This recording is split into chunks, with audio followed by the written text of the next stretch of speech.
Got this tastefully simple mix that I bought, and I'm going to mix it up first because it calls for an oven at 375. My almond flour recipe calls for an oven of 350. So what I'll do is I'll start with the hotter oven. I'll cool that down a little bit, bring it down to the 350 for this. It's going to take a little bit more for mixing up the almond flour.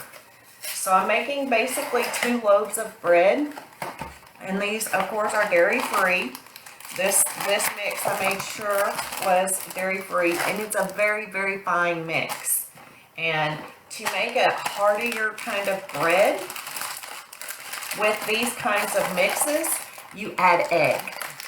So this is really fine. I'm mixing this up, and I don't have yeast, so this is the next best thing to making a yeast, a yeast flavor, giving it that yeast flavor. Now I'm making a well in the middle of my batter. I mean the middle of my flour that I'm getting all over me, but oh well. So that I can pour my wet ingredients down into there. I'm trying to get down to where I can see the bottom of my bowl. This is really fine flour, so for this mix that I'm using, it's a really fine flour. And it says that it's like 1 pound, 3 ounces, so just a little over a cup. No, a little over 2 cups, because 8 ounces is 1 cup. So 16 ounces would be 2 cups. That's 1 pound. Okay, so I've got a nice little well here. And I'm going to beat my eggs together with the beer for this particular recipe. Now, my eggs were in the refrigerator because, I bought them in the store. I know that they're pasteurized, but I brought them to kind of room temperature. I took them out of my refrigerator in plenty of time to bring them to that room temperature so that it's not going to be a big shock. Okay, now I've got to find my bottle opener. Now, interestingly enough, this is just over 2 cups for this. The flour recipe, this mix calls for 12 full ounces, but the almond flour recipe calls for half a cup. So I don't know what the difference there is. I'm going to beat these eggs with this beer.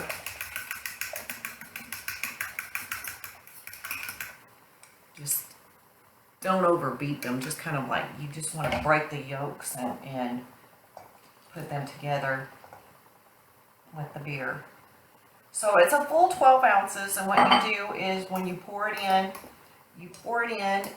to that well, and then you're going to just start stirring it together until the beer kind of stops foaming.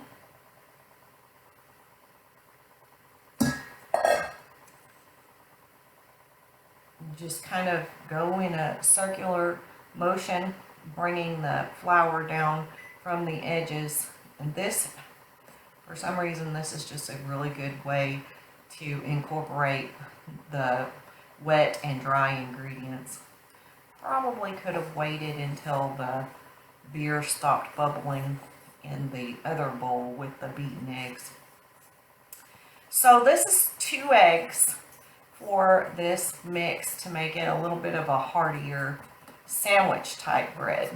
If you're just doing like a dinner bread, or you're kind of doing not necessarily dinner rolls, but you're making a bread that you're just going to slice up and incorporate with, half with a regular meal like meatloaf or meat and potatoes, then going without the egg would be just fine. It's going to be a little more crumbly.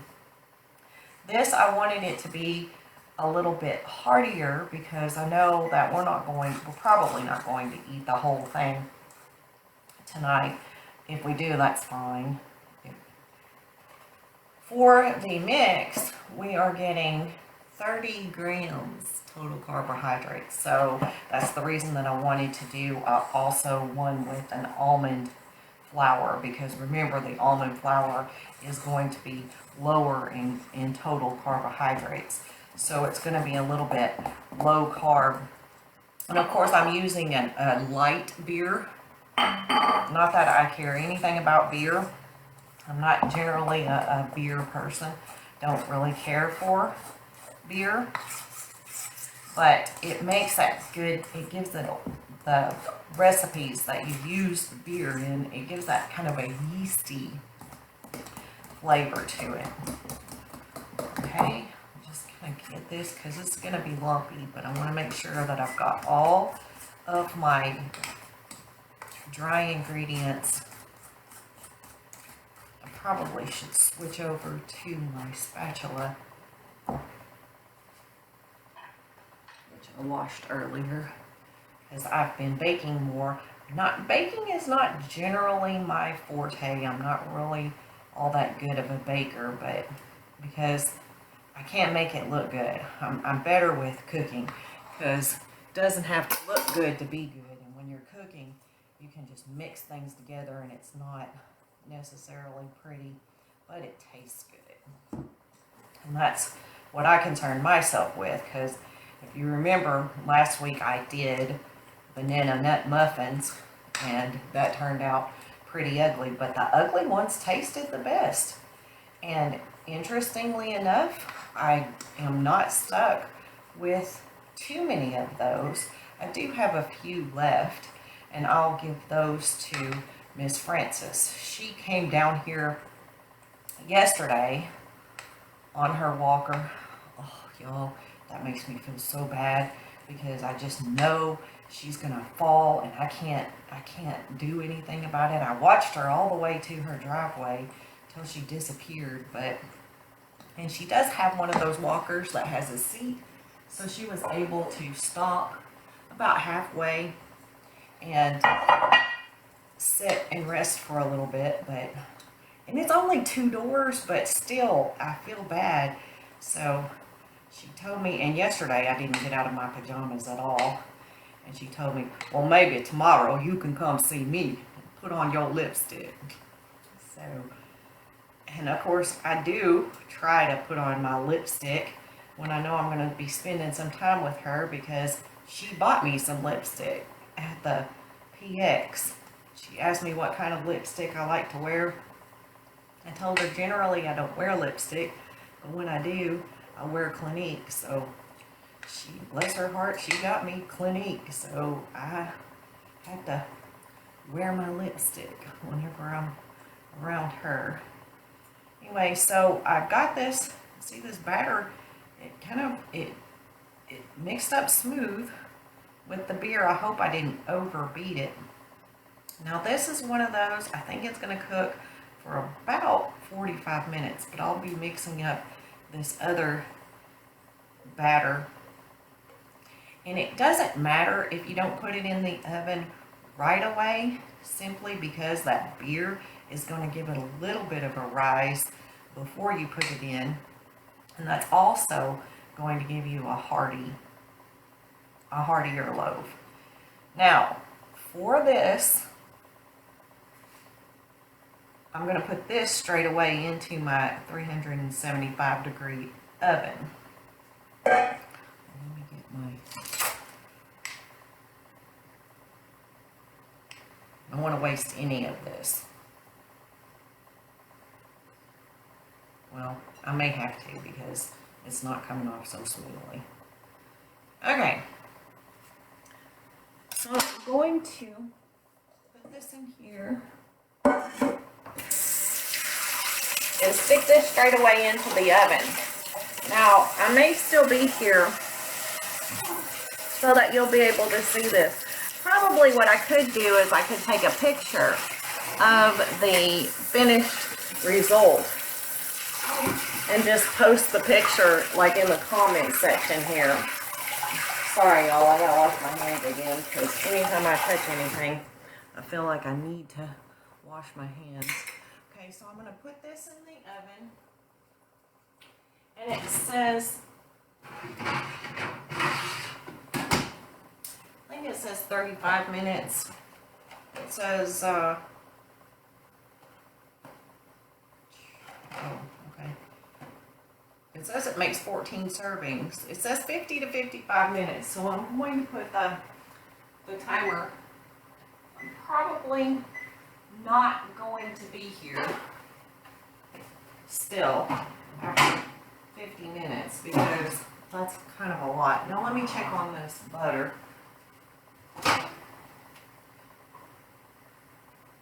Oh yeah, see? The butter is nice and melted. So 30 seconds, and it sat in there for a little while, so that helps. Okay, now I'm going to only use a half a cup of beer in this particular recipe, but I'm going to do the kind of the same thing because it says to add the eggs, melted butter, and beer and stir until well combined. Again, I've already pre-measured my almond flour. The almond flour, this is a really fine flour. I've already made my little well in the bottom. Now I'm going to do this the same way, except for I'm also going to incorporate the butter in my mix. Okay, and I said that I only need a half a cup. I only need a half a cup of the beer for this. So I'm going to end up wasting this beer because it'll be flat by the time anybody who would drink it could come and drink it. But that's quite all right. It's beer. Beer's cheap, right? So I'm just going to measure half a cup. Normally you would do this in a measuring cup, not in a, you know, one of those measuring cups that has the mouth to it. See, that's quite a lot of beer left because I only used from the neck part of it, but I'm just not a beer drinker.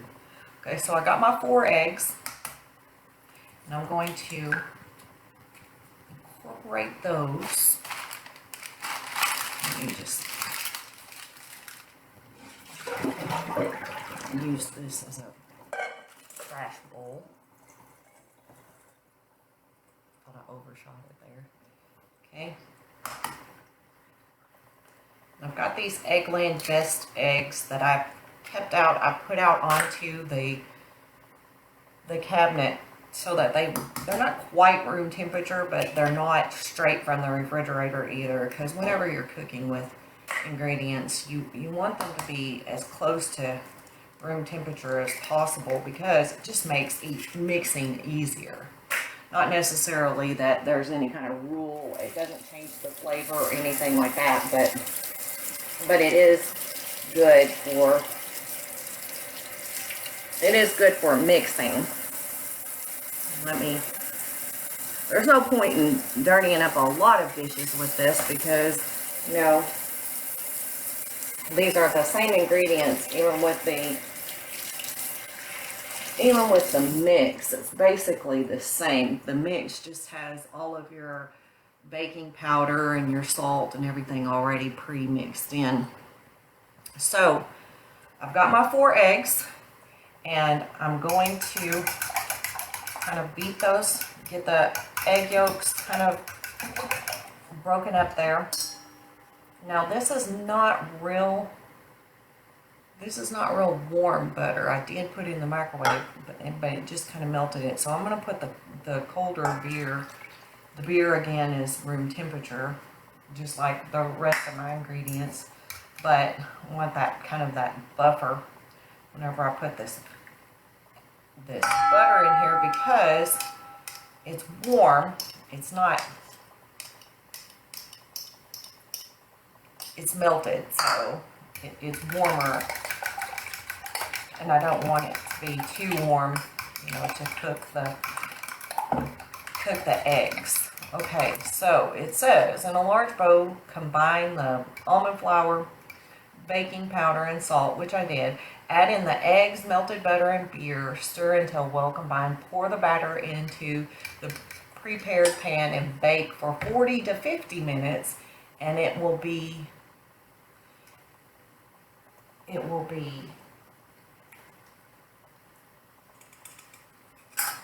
a 350 degree oven instead of the 375 degree oven I'm using for the mix. Okay, so here again, I'm going to start with the fork, and then I'll go to the spatula. I'm starting with the fork because whenever you're using flour, you know, flour tends to clump. So I'm just going to mix in a circular motion, bringing the flour down off of the sides of the pan as I go. I don't know how well you can see this, but I try to keep it so that you can look and see what I'm doing, but still just stay true to the mixing here. I think the reason that I'm going with just a half a cup of beer on this, there's two reasons, I think. I think that the almond flour tends to be much lighter than the flour used in the baking mixes.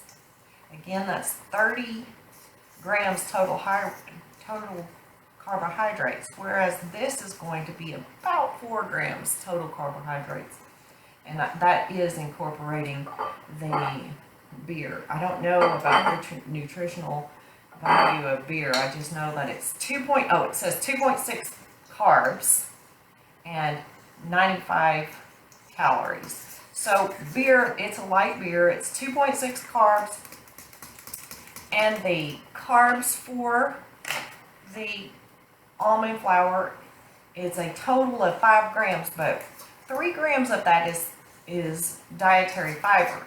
So you subtract the 3 from the 5 to get 2 grams. So then you add back the 2.5. So it's about 4.5 grams per serving.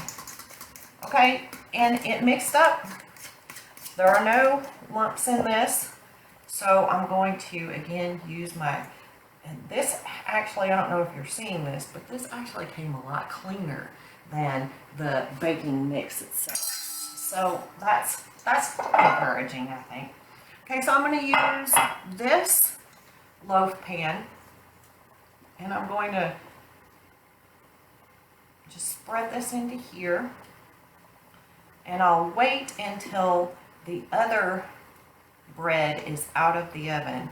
That'll give this a little bit of a rise before it goes into the oven, and I'm thinking that that will help it stick together a little bit better.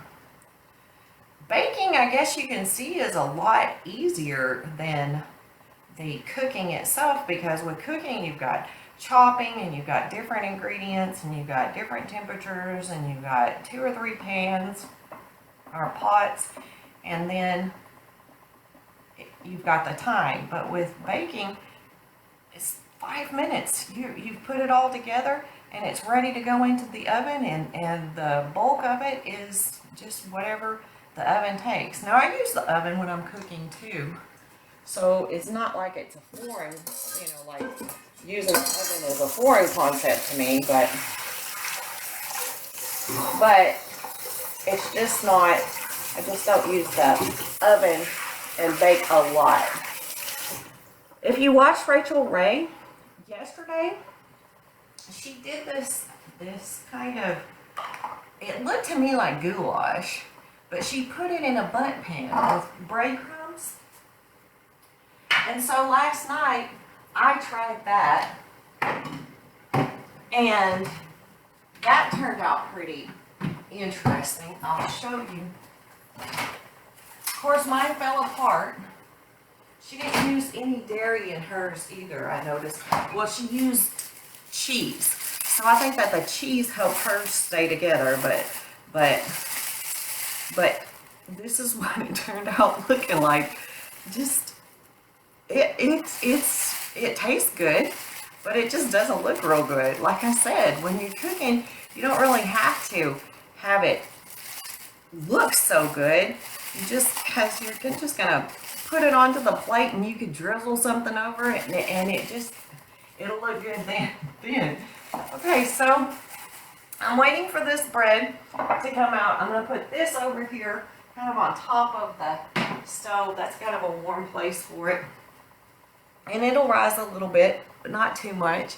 And then I'll put it into the oven and cook it for the 50 minutes that it's supposed to cook. 45 to 50 minutes that it's supposed to cook. I think that's what it said. Let me look at this. I'm using my iPad to do the recipe. So, as you know, I don't follow any one recipe particularly. I'll get an idea of what I want to cook, and I'll read several recipes. Then I'll kind of go off of one as far as cook times and temperatures and things like that. This is the closest to what I was following as far as the recipe goes. This just seemed really simple, and it says almond flour. And when I've been cooking with almond flour, I've been kind of worried about how that's going to play out, because I noticed that when I'm cooking, it's not as fluffy as when I use regular all-purpose or self-rising flour. I did some brownies on Wednesday and I doctored them. I used chocolate chips and walnut pieces, and I used a baking mix, but the baking mix was one of those gluten-free, and I was really surprised about how it rose in the pan. Of course, I'm loving these clear pans that I'm using. But see, this is a nice fluffy brownie. It's not flat like the ones that I made a couple of weeks ago with the Hershey's Cocoa. And of course I used the dairy-free. I used the kosher chocolate chips that I got in the Jewish aisle at the grocery store. It was the ethnic aisle at the grocery store, but it was a whole display of kosher foods, and there was no dairy. So I was very excited to find a chocolate chip that was dairy-free. Anyway, so I was reading through and I found these recipes for this beer bread, and it didn't use a whole lot of beer, and I kind of like that, but now I've wasted a full bottle of beer, as you can see. And the Rachael Ray thing doesn't always turn out like Rachael Ray's looks on TV, but it tasted good. And I didn't use ground beef. I used leftover steak that I just cut into cubes and used that, and it turned out all right. I mean, taste-wise, it turned out all right. So I do follow Rachael Ray cooking because I get ideas from her, but she cooks, I mean, everything she makes it's loaded in cheese or butter or what have you. So it's not as easy for me to cook off of what she's got, but my brain is constantly working as I'm watching her, and I'm thinking, okay, well, what I can do instead of the cheese, I can use a non-dairy cheese, which I'm not finding a lot of non-dairy cheeses that I don't like. I mean, I'm not finding a lot of non-dairy cheeses that act like the dairy cheeses. I prefer dairy cheeses, but can't cook with those. So I'm still searching. I did find the Violife. I'll show you what I'm talking about. This brand, this Violife, this cream cheese is very much like your Philadelphia's Best cream cheese. this is really good. And they have shreds. They make the mozzarella shreds and they make a cheddar shred, and they're good. I mean, they're as close as I have found, but they're vegan. So if you're looking for that healthy lifestyle and you're thinking that you want to go toward more dairy-free, gluten-free, vegan kinds of things, of course I'm not vegan. I do use vegan products, but I kind of mess them up with my eggs and other ingredients that are not necessarily considered vegan. But so they have, this particular brand has the flavor. So it's kind of a good substitute, I have found. Whenever she's using, Rachael Ray, whenever she's using like a creme fraiche or sour cream, I'll tend toward this. And I kind of, if I'm thinking about texture and I need to water it down, I will use some coconut milk. I'm gonna bring this cutting board over here. The first loaf is out of the oven, and this is how it turned out. It's still warm. The other loaf I put into the oven, and it's been in there for about 45 minutes now. So what I'm going to do is I'm going to take my bread knife. Oh, 60 seconds. Did y'all hear the beep? I'm going to take my bread knife and I'm going to slice it now just to see how it turned out. Oh yeah, nice and hearty. Nice and hearty. So it is, this, you could probably make sandwiches out of this because it's nice. I mean, it's still warm too, and it smells so good. It's got that nice yeasty smell to it, and it's holding together pretty well. So it's maybe a little bit, well, it's warm. I don't know if I would call it doughy because it's warm, but you can see it turned out really well. So this is the mixed one. Now I'm going to get the other one out of the oven and see if it's ready, because I've been kind of watching it. It didn't rise the same way that one did, but you can see it's a nice loaf of bread too. It is pulling away from the sides, and according to the Cake Boss, he was on Rachael Ray yesterday, and he said that when you're baking and your baked goods start to pull away from the sides of whatever you're baking the doughs in, or when they start pulling away, then they're done. And he doesn't ever use the toothpick. He said that he uses a bounce rule, so he'll touch it, and if it bounces back, then it's done. This is bread, so I don't know that it's meant to bounce back, but I just got this out of the oven, so don't know if I should try to pour it immediately out.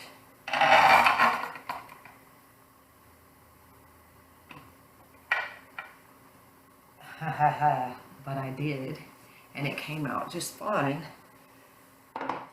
Okay, so I still have my oven mitts on. It looks like I may have scarred it just a little bit on the side. It stuck just a little bit on the side, but I don't know if you can see the baking spray that I used. I maybe put a little bit much on there because it is very, sorry, let me reach under here and get this. It is very oily. So I maybe used a little bit much on that. Okay, so I'm going to turn this over now and see if it looks all right. I'm a little bit scared of this because it's kind of hot, y'all. Well, look, except for this like one little scarred piece right there, it looks pretty good. Don't know if I want to cut it right away, but this bread that's been out of the oven for about 45 minutes now, it's nice. I could slice this up and make pimento cheese sandwiches with it, or make bologna sandwiches. I don't like bologna sandwiches. I like pimento cheese, but so there you have it. Don't know if I should cut this. It's because it's kind of hot. Well, let's just see how it cuts. Well, it seems to be holding together. And of course, this is very hot.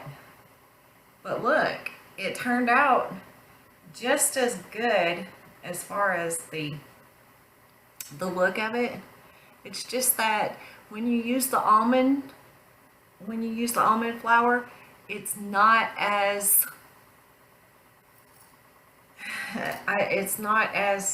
rising, I guess is the right word.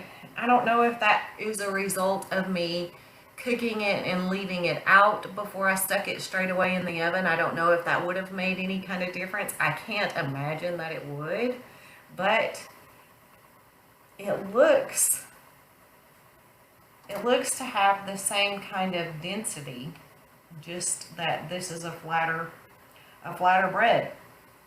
And it can be that that's the way it is. You've seen in the grocery stores the loaves of bread that are perfectly square.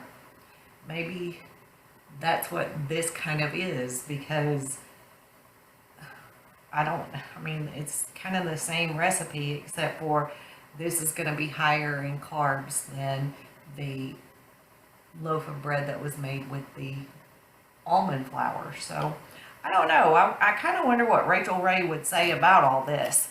I did discover that I have had my own YouTube channel. I just don't know how to use it yet. So when I logged on, it said, no, when I tried to register, it said, no, you already have a YouTube channel. So that's something. I'll maybe try to get these videos transferred over to YouTube. I may have to do some editing, because I say some things here, or I did in the very beginning. Now I'm just cooking. But before, when I first started, I kind of explained the rationale behind this. This smells really good, y'all. This beer bread smells really good. So, I guess that's all for now, and I will see y'all next week.